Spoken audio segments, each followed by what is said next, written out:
Bom dia, boa tarde, boa noite. Esse é o 12Cast, o podcast de cardiologia da 12x8. Eu sou o Rafael Rossi, como vocês estão mais do que acostumados, vou ser o host de vocês em mais um 12Cast. E hoje, para me acompanhar, eu trouxe o meu chefe, Vitor Benfica. Eu sou o chefe nem de mim, meu amigo.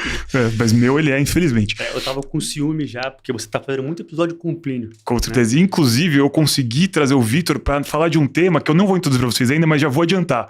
Não é de UTI e não é de insuficiência cardíaca. Então a gente está aqui num podcast muito mais do que especial. E além dessa vitória pessoal que eu tive de trazer o Vitor para falar de um tema que é meio ambulatorial, a gente tem uma novidade muito legal para falar aqui hoje para vocês. Perfeito, galera. Então acho que é com muita honra, né, Rossi, que a gente está aqui hoje apresentando o nosso patrocinador desse episódio e de vários outros. Vocês vão cansar de ouvir a gente falar deles ou não cansar, né? Porque a gente está falando aqui da MEV Brasil, a Escola Brasileira de Medicina do Estilo de Vida, que é o nosso grande parceiro, já tem outras oportunidades na própria 12 News, na vida, né? Nós temos o nosso próprio sócio, membro, que participa diretamente das atividades deles, que são fantásticos, que é basicamente uma galera de magos, grandes médicos que trabalham com aquela história de...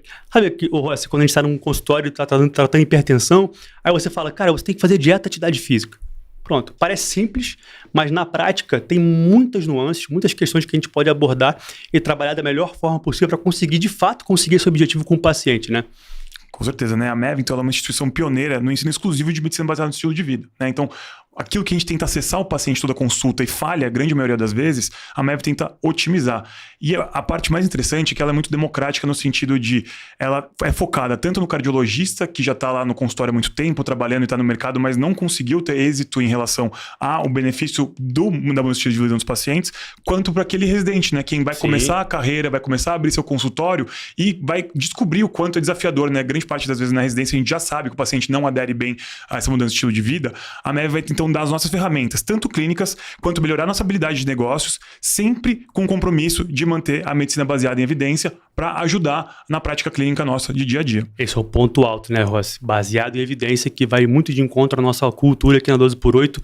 Então, MEV Brasil, nossa parceira oficial aqui do 12Cast, e por muito tempo, que seja uma parceria de muito sucesso, estamos muito empolgados. Está aqui na frente para vocês o livro deles, que está fantástico, que é basicamente o que a gente falou aqui, só que na prática, para que você consiga ter esse adicional de cuidado com o seu paciente. Com certeza. Fica aqui o nosso agradecimento e a gente vai deixar um link na descrição do episódio para vocês acessarem, conseguirem ver com os próprios olhos, entenderem melhor a proposta e já engajarem justamente nisso, que com certeza vai ter um amplo benefício para o nosso cuidado clínico e para o paciente, que vai ser o alvo dessa mudança de estilo de vida. Perfeito. E também tem prevenção no meio do episódio de hoje, mas basicamente aqui entrando já no nosso roteiro oficial de hoje, a gente está falando de hipertensão na gestação, né, Rossi? Acho que é um tema que foge um pouco do nosso escopo diário, mas a gente tem, de fato, um alto engajamento, porque no ambulatório a gente vive muito isso, especialmente quem tem uma vida mais ambulatorial até. Eu tenho um viés mais da intensiva, né, Rossi? Mas a gente sabe que no consultório é uma questão muito prevalente, né? Com certeza, né, Vitor? Falando de prevalência, acho que essa é a palavra mais chave. Por quê? 5 a 10% de todas as gestações, ou seja, todos os seres humanos que aqui estão presentes, já que a gente não conseguiu descobrir um outro método de proliferar a nossa espécie, né? A gestação ela é uma condição sine qua non para a nossa existência.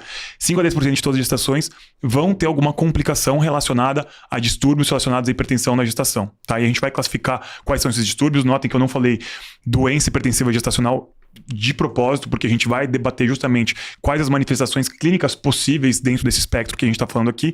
Mas, cara, até 10% das gestações serem acometidas por isso é um número muito impactante, tá? Então, a gente demorou para trazer esse episódio até, né? Dada a importância que ele tem na nossa prática clínica.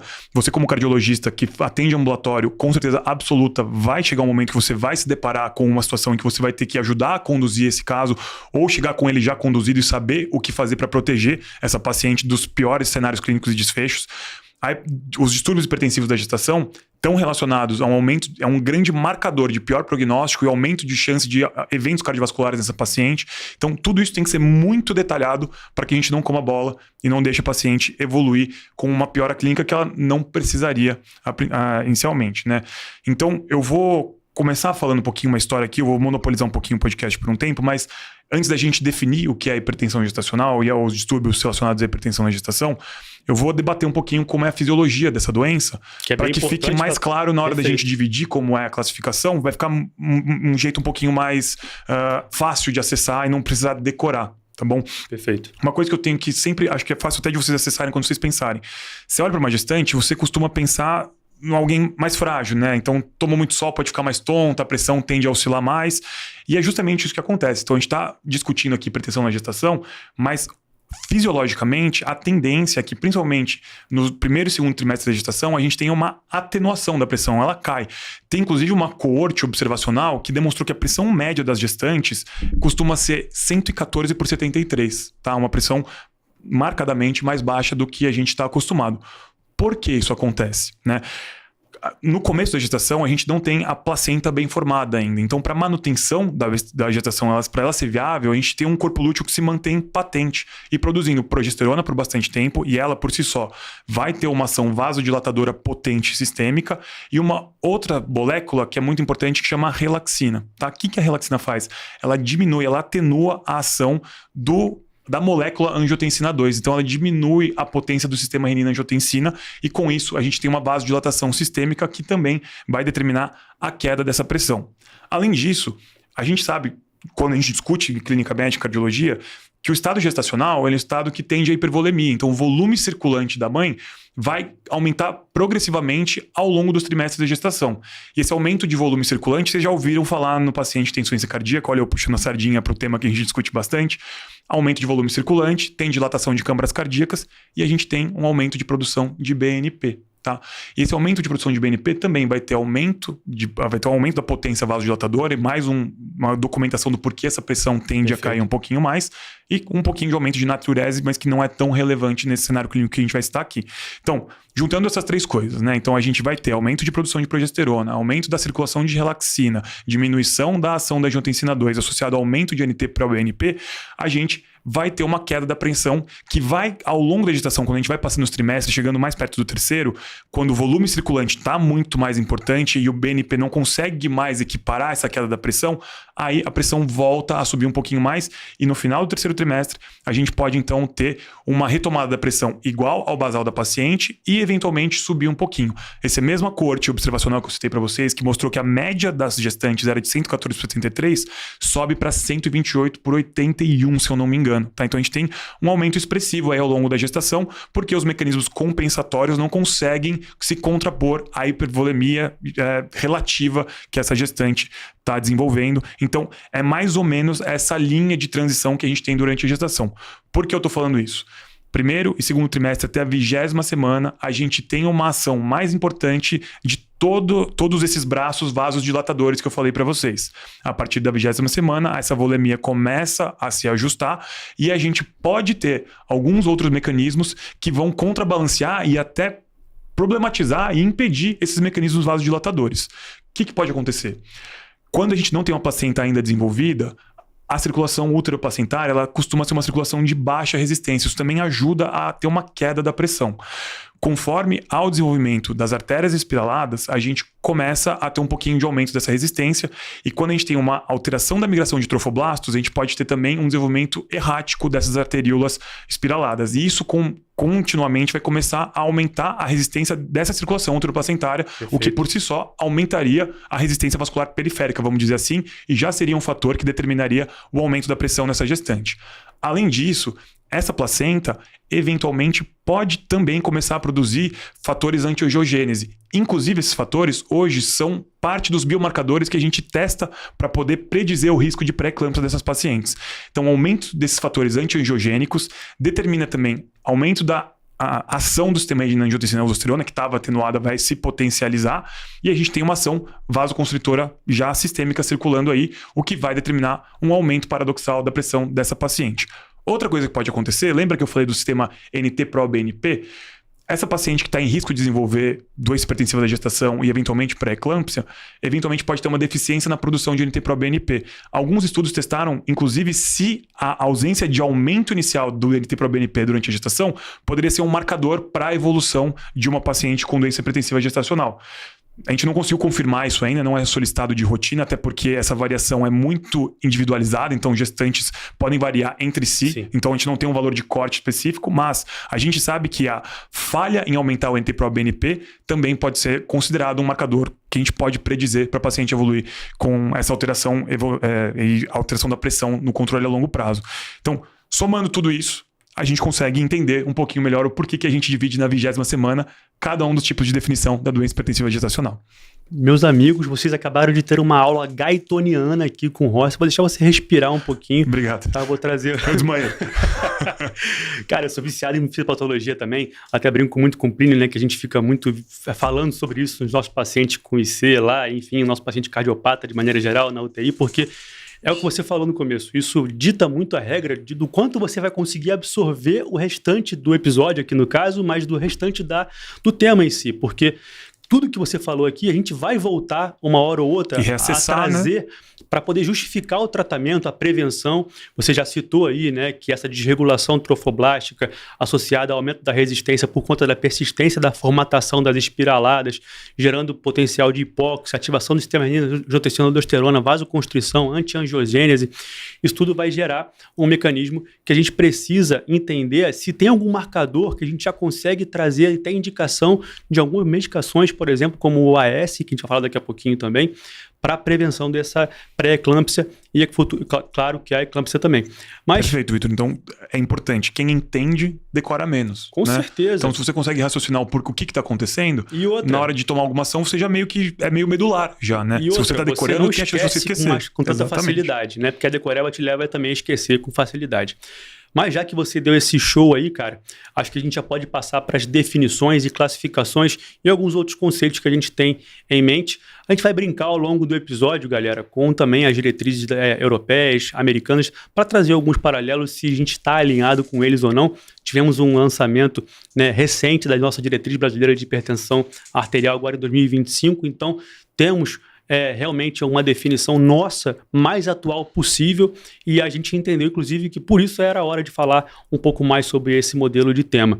Então, basicamente, quando eu falo de hipertensão na gestação, eu vou dividir ela em hipertensão grave e não grave. E aí, quando eu falo de grave, né, eu estou falando de pressões mais altas do que os habituais e quando eu falo desses dois questões, eu também tenho que trazer o tema para vocês da proteinúria. Então, para falar de hipertensão na gestação, é a mesma coisa, não muda muita coisa, né, no nosso dia a dia. 14/9, 140/90 ou mais, né, aferida em 2 ocasiões por mais de 4 horas aí de intervalo, eu estou definindo já como uma hipertensão na gestação. E hipertensão grave na gestação, eu trabalho com medidas, não é aquilo mais de 180/110, né? Eu estou falando aqui de 160 ou mais na pressão sistólica e 110 ou mais na diastólica, certo? Então aqui eu já tenho que olhar esse paciente com um olhar muito diferente. Porque é uma emergência aqui, né? Menos então, conservador do que a gente faria hipertensão da gestação 14/8, intervalo de 4 horas, a gente é bem mais tolerante para o diagnóstico. Quando a gente fala de hipertensão gestacional grave, acima de 16/110, a gente tem aferição entre 15 minutos. 15 minutos mediu 2 vezes, está acima disso, a gente tem um diagnóstico de hipertensão gestacional grave e a nossa conduta tem que ser mais emergente. O paciente vai internar, a gente vai debater um pouquinho mais a terapia em relação a isso. Exatamente. E aí eu consigo também trazer o conceito da proteinúria, porque daqui a pouco a gente vai falar um pouco de classificação e a proteinúria começa a entrar como um critério para a gente poder definir essas classificações. E a proteinúria tem 3 pontos que a gente tem que pensar. A proteinúria está documentada como de fato presente se é maior ou igual a 300 miligramas na urina de 24 horas, 0,3 ou mais no spot urinário, né, que no Rio a gente chama de spot urinário, que é a correlação, né, que é a relação da proteinúria pela creatinúria, né, que é a proteína creatinina na urina, tá? Ou as 2 cruzinhas ali na fita reagente, que uma diretriz fala uma cruz, outra diretriz fala 2 cruzes, mas é claro que a recomendação mais interessante é que a gente quantifique e não só qualifique essa proteinúria. Então, essa é a definição de proteinúria e vai ser importante para a gente poder definir, inclusive, nas classificações. Eu já começo aqui com a pré-eclâmpsia, tá? E ela pode ser com ou sem sinais de gravidade. A pré-eclâmpsia é aquela paciente que está com hipertensão, né? Ou seja, acima ou igual a 140/90. Em geral, após a 20ª semana, né? Porque já tem aquela placenta ali mais bem formada, com mecanismos mais propícios para que ocorra toda a fisiopatologia que você discorreu aqui para a gente, né? E ela pode ser frequentemente vinculada à proteinúria, tá? Então, ela pode ter proteinúria ou não, mas ela é frequentemente vinculada à proteinúria nesses critérios que eu falei com vocês aqui. Se não tiver proteinúria, eu começo a aparecer a necessidade de eu conseguir procurar aí sinais de gravidade. E aí, trombocitopenia, elevação das transaminases hepáticas, elevação da creatinina, piora da função renal. Se a gente quiser definir, a gente está falando aqui de transaminases 2 vezes ou mais, né, de plaquetopenia abaixo de 100 mil, de creatinina acima de 1,1 ou 2 vezes o basal do paciente, né, edema agudo de pulmão e sintomas visuais, escotomas, cefaleia ou outros sintomas aí mais neurológicos que não a convulsão, porque já entra em outro mecanismo de definição, mas já sintomas aí mais neurológicos, cefaleia, sintomas visuais, sem nenhum outro diagnóstico prévio já vinculado a esses sintomas ou outros naquele momento que constam para paciente. Então, a pré-eclâmpsia é basicamente isso. Né, quando a gente está pensando em pré-eclâmpsia, a gente tem que pensar em fragilidade capilar, né? Então, a proteinúria é muito isso, né? Tem uma fragilidade capilar, no néfron a gente não está filtrando tão bem, a gente está tendo perda de proteína ali na urina.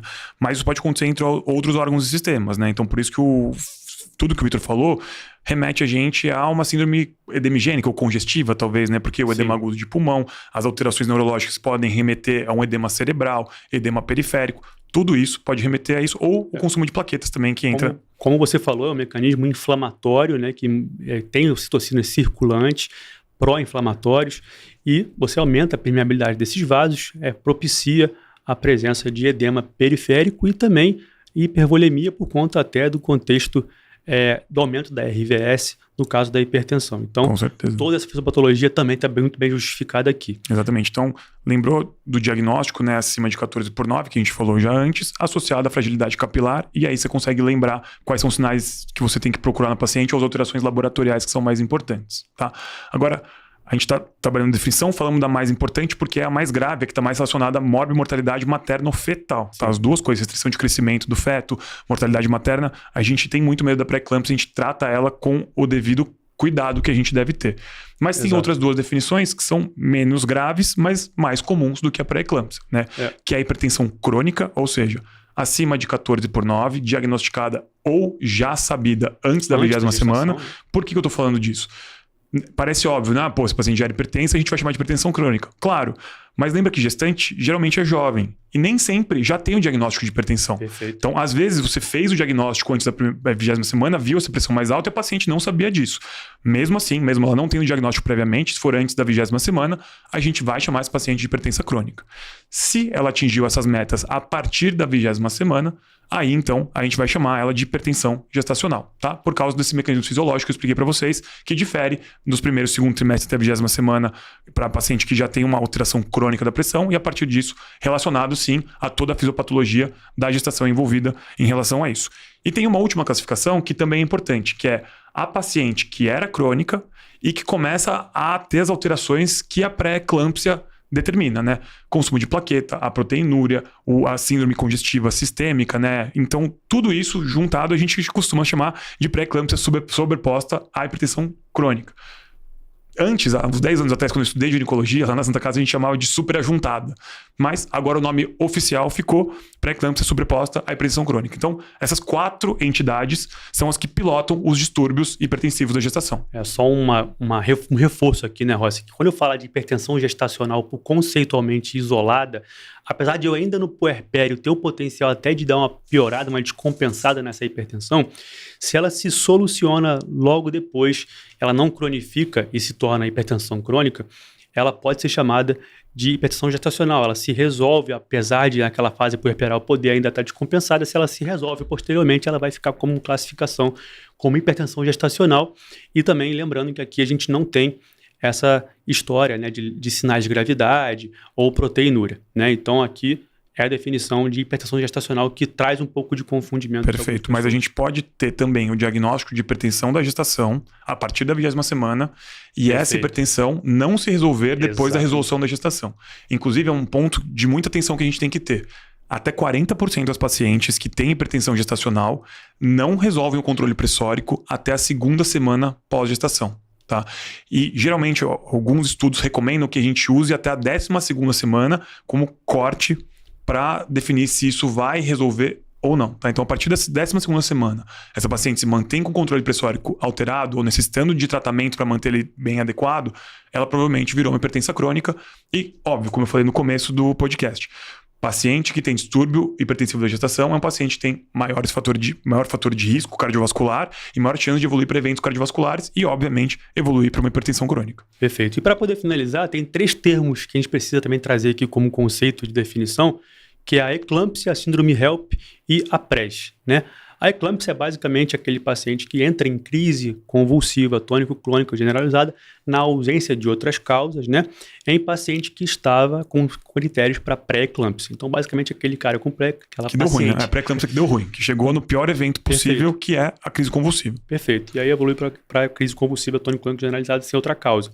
A síndrome HELP já é aquela paciente com hemólise, né, com elevação de enzimas hepáticas, trombocitopenia, aí pode estar associada ou não à hipertensão arterial. Então, lembrar disso que a síndrome HELP não necessariamente você tem a obrigação de ter hipertensão arterial associada. E não é por isso que ela é do bem, inclusive ela é gravíssima, né? Perfeito. E a síndrome PRES, ou PRES, né? PRES, são sintomas neurológicos, né, como você falei, convulsões, confusão mental, vômitos, distúrbios visuais, em paciente que tem uma imagem, e aí o ouro é a ressonância magnética, com sinais de edema ali posterior na região parieto-occipital, geralmente por conta de todo esse mecanismo também que a gente falou com vocês, né, que é especialmente aí aumento da permeabilidade, aumento da pressão arterial e gerando esse mecanismo de edema posterior, provocando esses sintomas que eu citei. Então, são todos esses conceitos aqui que parecem bobeira, mas faz total diferença na hora de você tratar, porque muda a conduta cada um deles. É isso, Rossi? Com certeza, né? E aqui a gente vai focar principalmente na pré-eclâmpsia, porque a gente, cardiologista, está focando na pressão nesse cenário, né? A gente não vai falar tanto de síndrome HELP, porque tem toda a fisiologia da gestação e das alterações que ela causa, que não tem relação com o coração. Então fica para os ginecologistas debaterem um pouquinho melhor a síndrome HELP. A gente vai focar um pouquinho na pré-eclâmpsia. Então a gente debateu muito, né, qual a classificação, reconhecer quem é essa paciente, mas a gente tem que tentar predizer quem pode virar essa paciente, né? Então, tem uma paciente que a gente fez o diagnóstico de doença hipertensiva da gestação.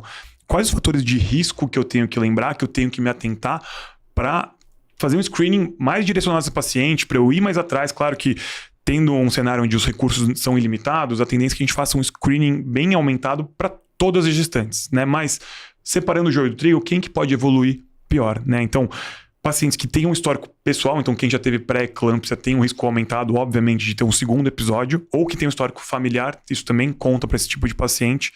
Pacientes já hipertensas crônicas sabidas em tratamento, né? Obviamente, já tem um controle inadequado e a tendência é que esse controle piore por tudo que eu citei anteriormente durante a gestação.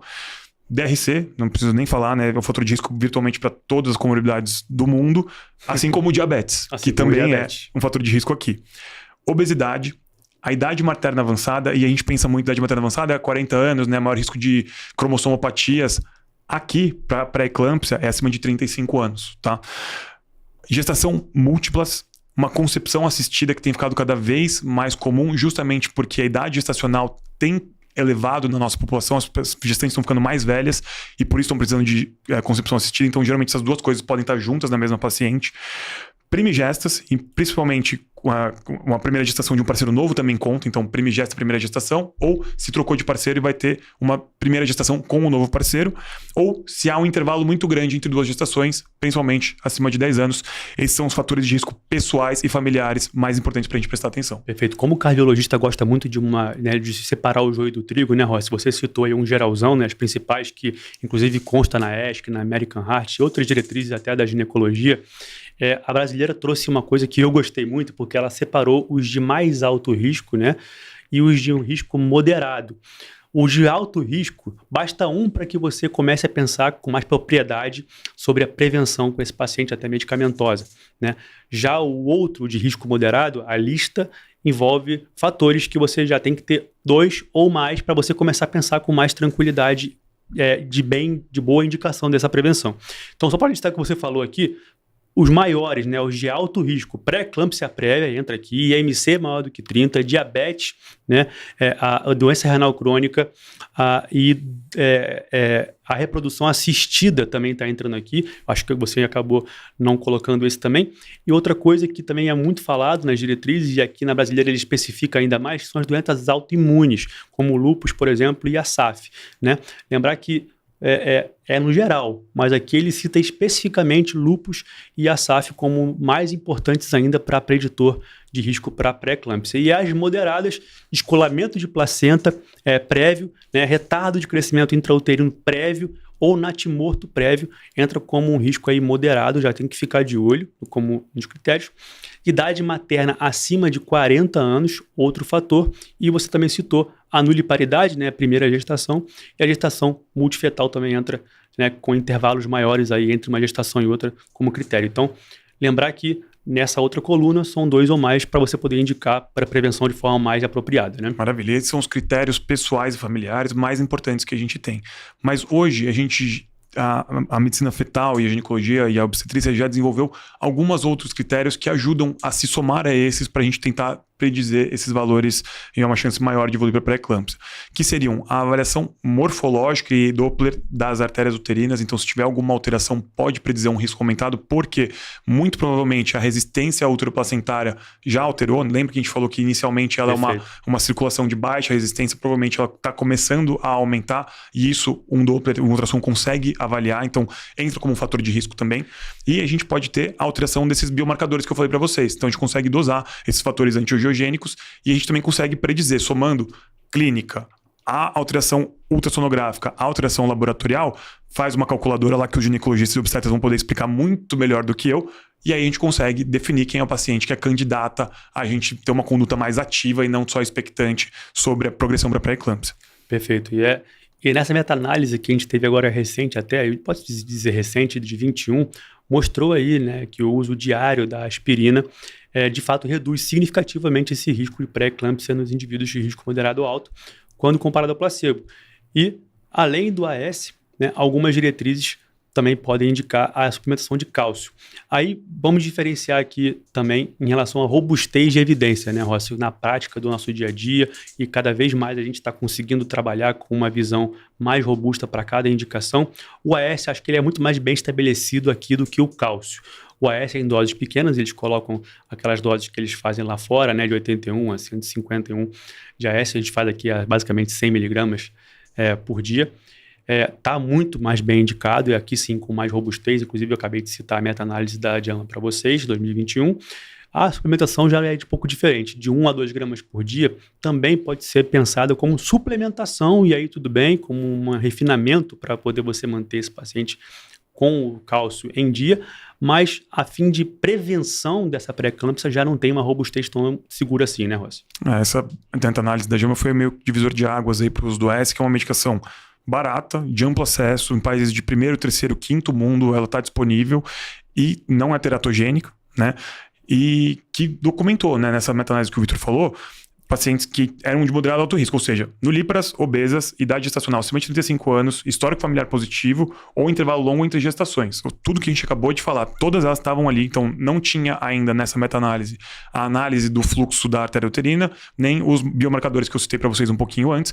Estava avaliando só o histórico pessoal das pacientes, e nela a gente conseguiu demonstrar uma redução absoluta de 15% do risco de evolução para pré-eclâmpsia. Isso é muito importante, né? A redução de risco relativo foi até mais importante, mas a redução absoluta aqui para decorar foi muito próximo de 15%, o que mudou muito, né, a nossa chance de evolução eventual para pré-eclâmpsia e, pior ainda, eventos de eclâmpsia documentados, né? Então é graças a Deus, uma emergência que ocorre com uma frequência muito menor, muito em virtude de uma ação muito simples da gente tomar. A gente tem que lembrar que o bom uso do AS nesse cenário começa a partir da 12ª semana, Perfeito. Mas tem benefício documentado até a 16ª semana, e ele se perpetua até depois da 30ª, se eu não me engano, até a 32ª semana, para evitar a recorrência da pré-eclâmpsia nessas pacientes.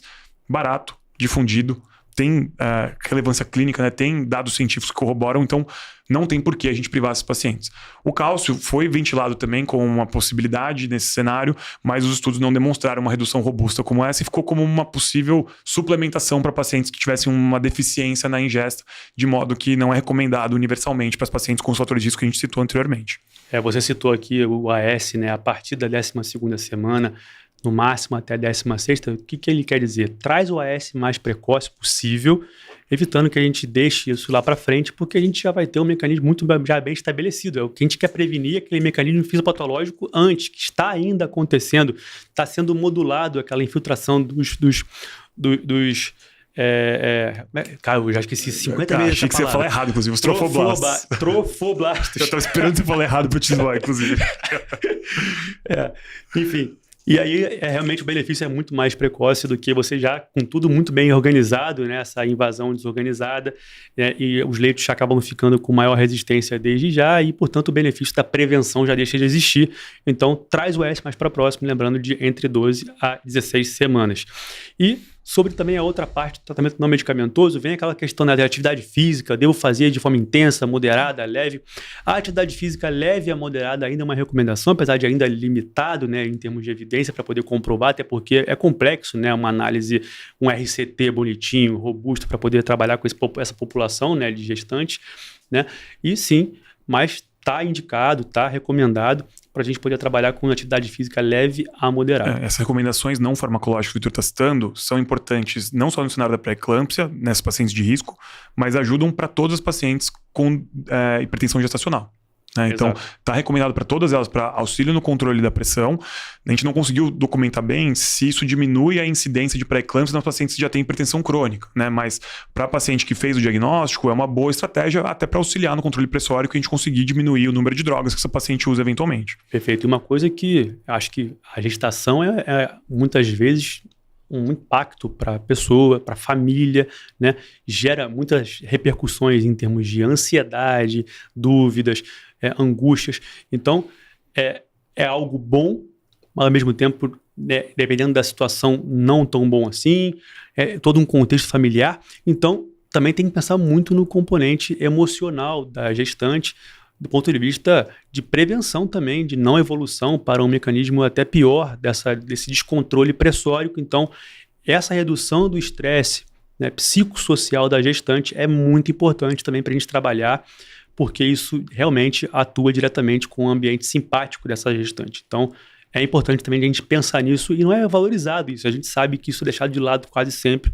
Então, lembrar disso também como um adicional para o tratamento não medicamentoso. Tem mais uma medida bem importante de tratamento medicamentoso, inclusive tem uma revisão que foi publicada na Circulation em abril do ano passado, que ela bate muito nessa tecla do que eu vou falar agora, que é o monitoramento domiciliar da pressão, tanto na paciente com o diagnóstico, para a gente evitar que ela, por qualquer sintoma, bata no pronto-socorro, né? Pô, eu acho que minha pressão subiu, eu vim no pronto-socorro. Não, peraí. Se você estiver medindo em casa direitinho, sabe como está o controle, pode relacionar melhor o sintoma à existência da doença hipertensiva gestacional.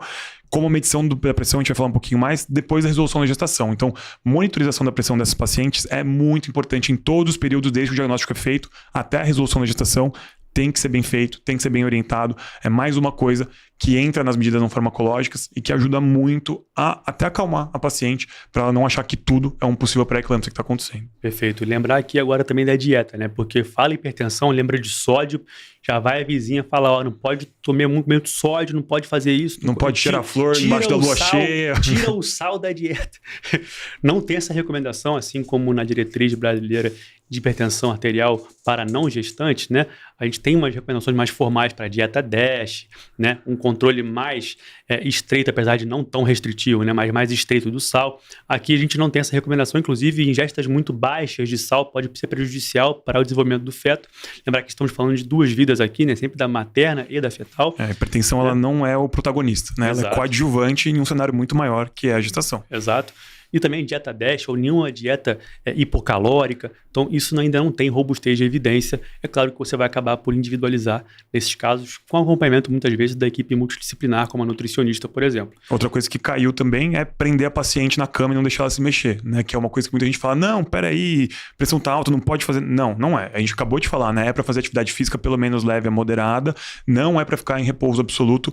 nesta complicação específica que a gente está falando. A gente está falando de placenta prévia, nada. A gente está falando de paciente com hipertensão gestacional, tá? Nesse cenário... E repouso absoluto não melhora a hipertensão, ainda pode favorecer eventos trombóticos, né? Então, venosos profundos. Então, por favor, não recomende repouso absoluto, beleza? Acho que a gente conseguiu trazer um compacto interessante do não medicamentoso. A gente já pode partir para o que a galera deve estar esperando, né? Todo mundo fica ansioso pela parte medicamentosa, né? Então, vamos conhecer um pouquinho aqui também de cada diretriz, mas especialmente com o que vem na diretriz brasileira de 2025, que vai muito de encontro realmente com o que a ESC e com a American Heart trabalha de racional. E para quem que a gente está indicando, então, Rossi, o tratamento medicamentoso que não eventos graves, né? Não é hipertensão não grave, ou seja, acima de 14/9, assintomático, né? Esse era um debate importante na literatura, né? Se a gente deveria tratar as gestantes assintomáticas e com hipertensão gestacional, ou seja, acima de 14/9, porque existia um medo do controle muito rigoroso da pressão, também diminuir a perfusão placentária e haver alguma restrição do crescimento intrauterino do feto, né? E esse é um conceito que tem caído cada vez mais. Inclusive, tem o que era recomendado anteriormente. A gente pode tentar um tratamento clínico até 16/11, se subir demais, interna e aí trata a hipertensão grave, né?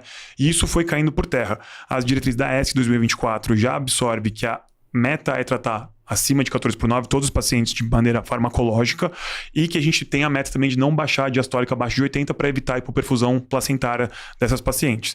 E uma recomendação muito parecida também acontece na diretriz americana de 2025, né? Então a gente tem que tratar os pacientes que têm uma PA de entre 140 e 160 ambulatorial, com o objetivo de manter abaixo de 14/9 e prevenir a morbimortalidade materno-fetal. Da onde que veio essa discussão toda, né? Então, em 2022, a gente teve o estudo CHAP, que ele justamente avaliou se um controle mais intensivo da pressão, ou seja, os pacientes que tinham pressão acima de 14/9, poderia ser benéfico em relação a um controle menos intensivo e, às vezes, sem medidas farmacológicas, tolerando pressões até 16/10. E aí a gente teve, né, um resultado muito importante, uma redução absoluta em desfecho primário, que era de pré-eclâmpsia grave, ou parto prematuro, ou descolamento de placenta. Então, redução de 18% desse desfecho composto primário, sem nenhuma relação com aquele medo que a gente tinha, que era a restrição do crescimento intrauterino do feto, tá? Então, desde o estudo CHAP de 2022, a grande maioria das diretrizes, principalmente as internacionais, já absorveu esse conceito de tratamento medicamentoso para todas acima de 14/9.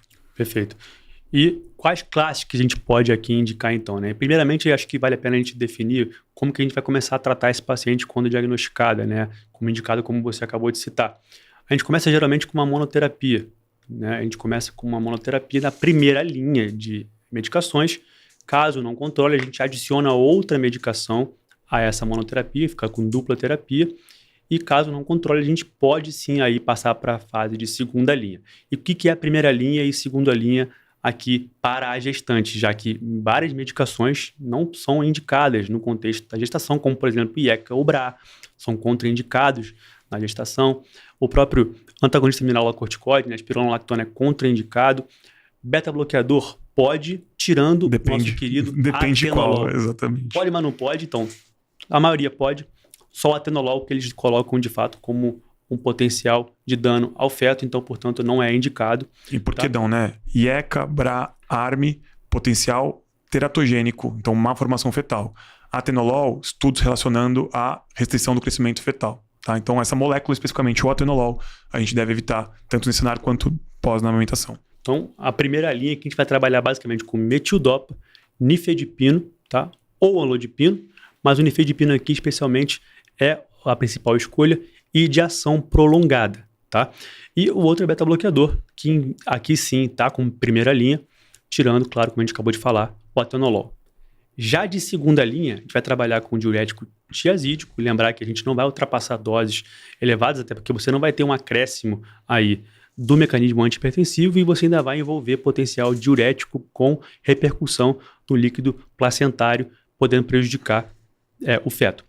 A clonidina também aqui acaba entrando e a hidralazina como segunda linha, como opção para esses pacientes na gestação. Então, primeira linha, metildopa, nifedipino ou amlodipino, mas beta-bloqueador sem atenolol. Segunda linha, clonidina, diurético tiazídico, no caso do clorotiazida, e a hidralazina. Então, tem que entender essas classes para que a gente consiga fazer nosso esqueminha de monoterapia, iniciou, não conseguiu controlar, outra droga de primeira linha como dupla terapia, não controlou, vai para a segunda linha, que a gente consegue ter um benefício maior e assim vai, né? O que vale a pena a gente debater aqui em relação a essas 3 principais drogas que o Victor falou, né? O principal beta-bloqueador estudado nesse cenário é o labetalol, que curiosamente não é disponível aqui no Brasil e na grande parte dos países subdesenvolvidos, tá? Como é o Brasil e países emergentes. Então, inclusive, essa revisão da Circulation postula justamente isso. É uma droga com perfil de segurança materno-fetal bastante importante, mas pouco disponível. Nesse cenário, a gente acabava ficando como droga de primeira linha, né? Porque eles colocam labetalol e principalmente os bloqueadores de canal de cálcio, nifedipino e amlodipino, como os mais importantes, pelo perfil de efeitos colaterais e posologia que é melhor, né? O nifedipino, que a gente pode ter de efeito colateral que a gente conhece muito bem, é o edema periférico. Mas a metildopa, como é uma droga mais antiga, os países de primeiro mundo acabam não usando tanto como primeira linha, porque a posologia é menos confortável, a gente tem múltiplas tomadas durante o dia, e existem alguns efeitos colaterais que são mais chatos. Então o problema aqui não é teratogenicidade, restrição de crescimento fetal, é que pode dar sonolência, né? Como tem ação central, a metildopa inibindo um simpato, inibe a ação simpática, então a gente pode ter uma sonolência aumentada, pode ter um pouquinho de secura de boca, pode ter um pouco de alteração de humor, que na grávida não é muito interessante, né? Então, ela, para as diretrizes internacionais, ela acaba caindo como segunda linha. Mas aqui no Brasil, a gente não tem o labetalol, que é o mais estudado. Então, ele ganha uma prevalência maior e por isso a gente coloca ele como uma possível droga de primeira linha aqui também, tá? Então, postulado isso, lembrem, labetalol não existe, atenolol, que é um dos beta-bloqueadores mais usados, a gente não deve colocar. E aí, os dois que são mais estudados, que a gente poderia colocar nesse cenário, seriam o carvedilol e o tartarato de metoprolol. Perfeito. São os que as diretrizes recomendam aí por ter alguns estudos um pouquinho mais evidentes, né? A gente sempre fala, né? Não tem muito estudo para isso, a gente pensa que alguém está estudando, mas nesse cenário, talvez nem isso, tá? Então, dificilmente a gente vai ter alguma atualização em relação aos beta-bloqueadores para isso. Então, fica na memória aí, carvedilol e tartarato de metoprolol talvez sejam os sais que podem entrar como alternativa aí ao labetalol. O pindolol era muito usado, não sei se quando você estudou, Sagado, falavam muito do pindolol, né? O pindolol tenta também como uma possibilidade, mas já está muito lá embaixo aí pelo perfil de ação e a potência dele. Então o pindolol também já não é uma prática clínica muito comum mais. Basicamente os estudos que a gente tem na mão, né, que comparam nifedipina, metildopa, né, e o labetalol, eles se mostram muito similares, apesar de ter um trabalho um pouco mais antigo que mostra que talvez a nifedipina tenha um efeito um pouco maior. E outros trabalhos mais atuais, com revisão sistemática, meta-análise, que mostra que o labetalol tem um potencial menor aí de hipotensão materna, mas basicamente os 3 são boas opções e a gente pode trabalhar em cima deles, né, com eficácia basicamente parecida. Lembrar que o nifedipina a gente tem que evitar ao máximo na dosagem, na formatação, na verdade, sublingual, na via sublingual, porque você tem um risco muito grande de uma hipotensão muito severa e pode ser prejudicial para a perfusão placentária. Então, portanto, a gente também está evitando. E a recomendação é clara aqui para não indicar esse modelo de via. Isso no paciente que está no controle crônico da hipertensão gestacional. Mas e na emergência? Né? Aquela paciente, lembra que a gente falou lá atrás? Hipertensão gestacional grave, pressão sistólica acima de 160 por 110, que se mantém assim apesar da terapia padrão. Essa é uma paciente candidata à internação para reavaliação e se ela tiver sinais de gravidade, ou seja, confirmamos essa pressão mais alta, associado àqueles sintomas neurológicos que a gente citou lá atrás, ou disfunção orgânica, né? Edema pulmonar, oligúria, alteração da função renal, alteração das transaminases ou da função hepática, plaquetopenia, sinais de restrição do crescimento fetal, tudo isso faz com que a gente tenha que controlar essa pressão de uma maneira muito mais rigorosa. E aqui a droga de escolha é a hidralazina endovenosa, tá? A gente deve fazer o uso na dose de 5 a 10 miligramas em bolos lento e a gente pode repetir depois de 20 minutos se não controlar a pressão. Outra alternativa e pode usar como adjuvante é justamente o nifedipino de ação breve, não de ação prolongada, porque aqui a gente não tem medo de hipotensão, a gente está com medo da hipertensão, então a gente está tentando tratar uma emergência. Drogas de ação rápida têm um perfil metabólico mais importante nesse cenário. Perfeito. E basicamente também a gente também pode trabalhar no contexto da hipertensão grave, especialmente naquelas pacientes que estão com acima de 16% por 11, né, com 160 por 110. E sinais premonitórios muito claros, com sintomas, já com escotomas. A gente pode também associar, até como prevenção da eclâmpsia, assim como o tratamento dela, mas como prevenção da eclâmpsia, naquela fase da pré-eclâmpsia, com esses sinais mais robustos, o sulfato de magnésio também pode estar indicado nessas situações, ter mais calma, né? Pode ser associado, inclusive, ao que você já falou, a hidralazina, né, por exemplo, ou a nifedipina, e ter paciência para que você tenha um controle muito mais estreito para esse perfil de paciente. Então, tem que tomar cuidado. Cara, vale a pena uma anedota engraçada aqui. Quando eu era interno em 2015... Você lançou uma anedota. Pô, mas é uma historinha no meio da outra história. Chama anedota isso. Quando eu era interno em 2015 e a gente passava no estágio da ginecologia, a gente tinha muitas pacientes, né, em tratamento da pré-eclâmpsia internadas, justamente para esse controle todo que a gente acabou de falar aqui, né? E a gente tinha os protocolos de sulfatação dessas pacientes, né? Então, o Zuspan, que é uma dose intramuscular, é outra endovenosa. Então, tem alguns protocolos que isso já é uma conduta obstétrica, né? Não é a conduta pertinente ao cardiologista, mas é importante todo mundo saber que é possível de se fazer.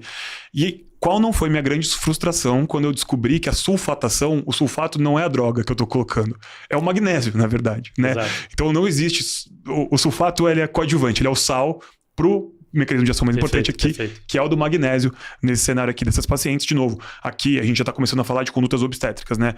Vai colocar o magnésio ou não, quem tem que definir é o obstetra, mas claro que é importante você como clínico e quem está numa emergência saber acionar esse obstetra nesse cenário aqui para poder começar esse protocolo e eventualmente a resolução da gestação, que é a via final, quando o paciente está em um risco materno-fetal muito elevado. Perfeito. Inclusive eu tô ouvindo a minha namorada, ela tá fazendo GO, né? Tá fazendo residência, eu tô ouvindo ela falando toda hora. Tô sulfatando não sei quem, tô sulfatando não sei quem. Todo dia eu ouço isso. Ela deve estar nesse momento em plantão sulfatando alguém. Exatamente. Então se eu tô falando alguma besteira aqui... E o interno que tá acompanhando ela tá achando que o sulfato, que é o principal atuante aqui desse cenário. Não é o sulfato, tá, gente? Esse episódio é o único episódio que ela vai de fato ver do 12Cast por interesse. Vai anotar aqui, por interesse. Se eu estiver falando alguma besteira, me desculpe, meu amor, minha vida, meu destino me assina. É um apaixonado, né, gente? Que bonito de ver. Seu amor é muito bonito. E, Rossi, acho que é legal falar que a 12Cast, né, 12 por 8, gosta de ponto de vista prático. Dose, né? Como é que eu vou usar a hidralazina e ver aqui no contexto da pré-eclâmpsia grave, né? A gente vai trabalhar com dose de 5 miligramas, né, com um intervalo aí de 20 a 30 minutos a cada dose, né? Podendo chegar até 15 miligramas, idealmente, tá? Já a nifedipina a gente vai trabalhar de doses inicialmente de 10 miligramas, mesma coisa, 20 a 30 minutos, a gente vai poder repetir de 10 a 20 miligramas da nifedipina, entendeu?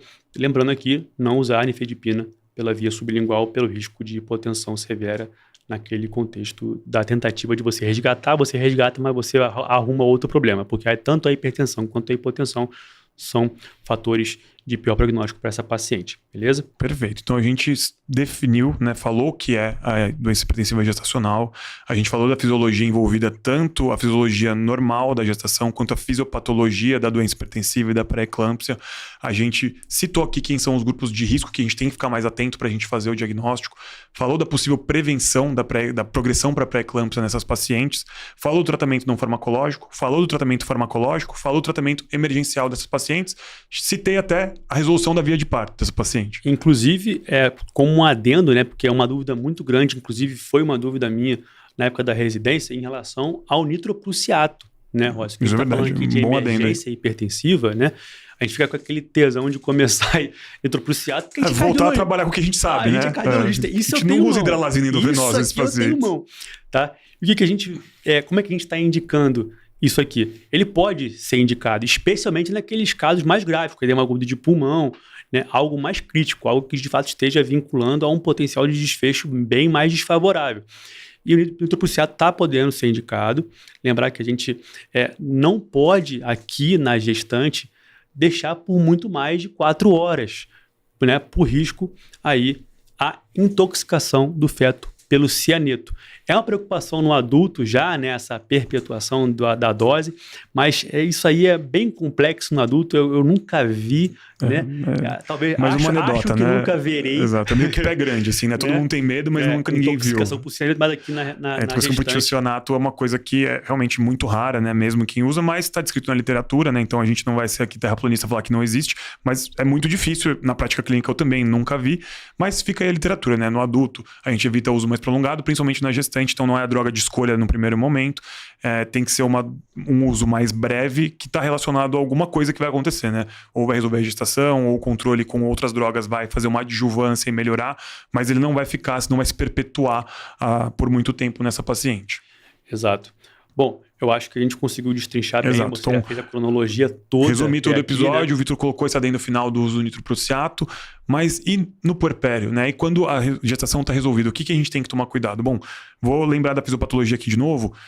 resolução da gestação, né, o período puerperal, principalmente os primeiros dias, estão relacionados à retirada da placenta, né?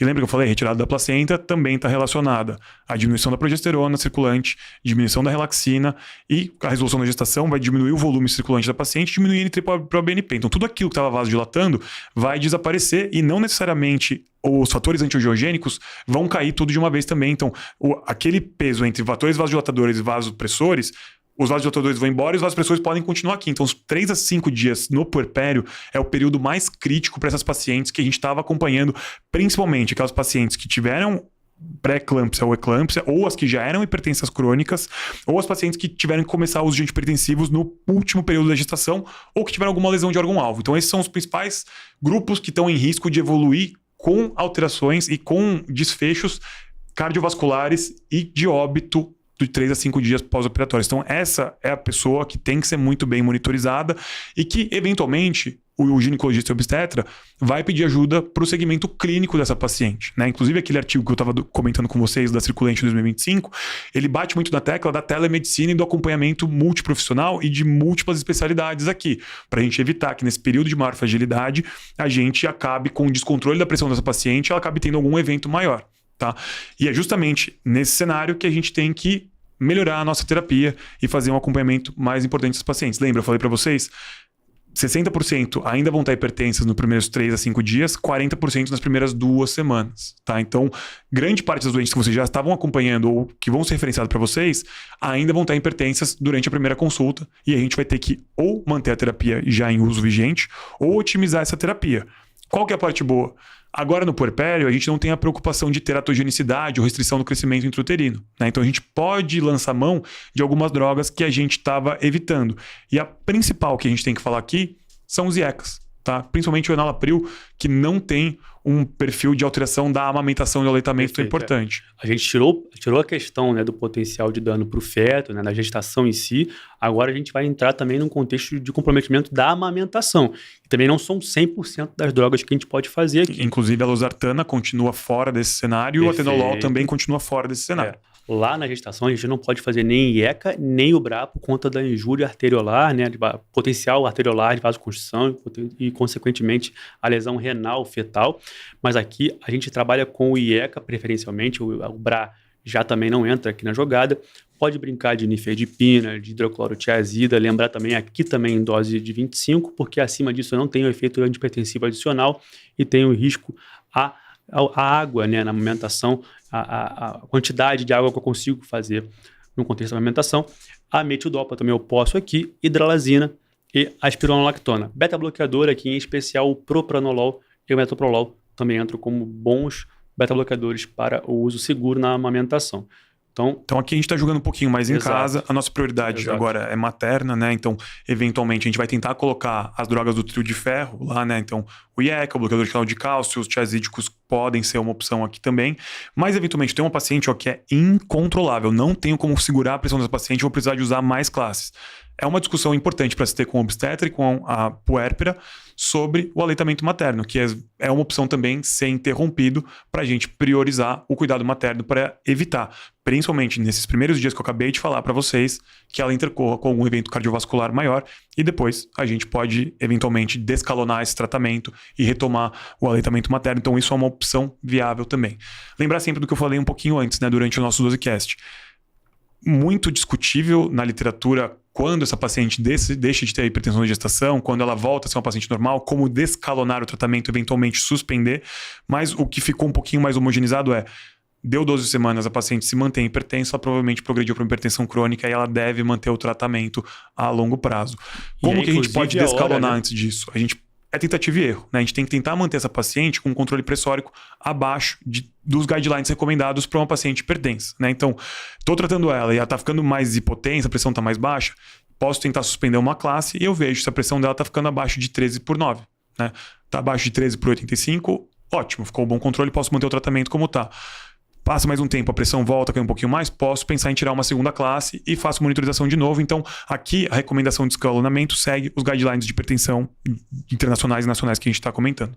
Perfeito. E é a hora, inclusive, da gente conseguir pegar a paciente e ter a oportunidade de colocar ela nos eixos novamente, ainda mais se ela está sendo diagnosticada com descompensação de uma crônica sobreposta ao contexto da gestação. Então, é hora de você pegar essa paciente no pós-gestação, na fase puerperal, e fazer com que ela tenha um acompanhamento mais regular, ajuste de medicação, controle mais robusto da pressão arterial. Resumindo, então, para a galera fechar aqui nosso episódio de forma bem clara aqui por tópicos, acima de 160 e por 110, tratar todo mundo, não importa se tem sintoma ou não, tem que tratar. Não é isso, Rossi?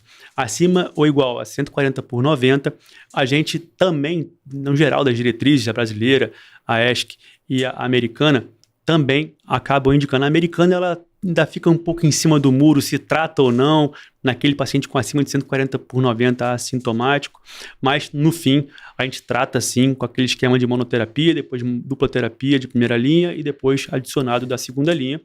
Então, após isso, a gente vai entrar naquela fase de entender sobre pré-eclâmpsia e gravidade maior, que a gente vai intervir com mais assertividade, lembrar da hidralazina e nifedipino na dose que a gente falou. Perfeito?